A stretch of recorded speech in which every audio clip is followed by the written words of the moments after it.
మంచిగా గరం కోట్లు తోడుకొని చెద్దర్లు ముదురుకొని టీవీల ముంగట కూసవచ్చురు. చలి చిన్నగా పెడుతుందా మరి. పొద్దుగాల ముఖం కడుగుదామని నీళ్ళ చేతులు పెడితే కొంకర్లు పోతున్నాయి.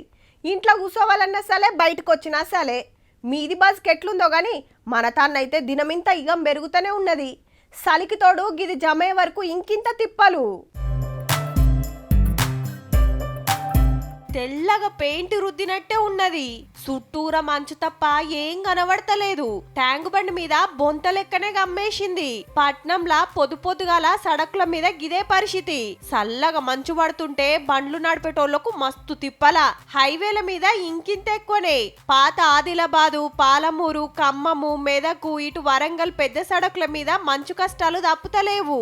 లైట్లేసినా ముంగటేమున్నది కనబడక ఆడాడ టక్కర్లు కాబట్టే.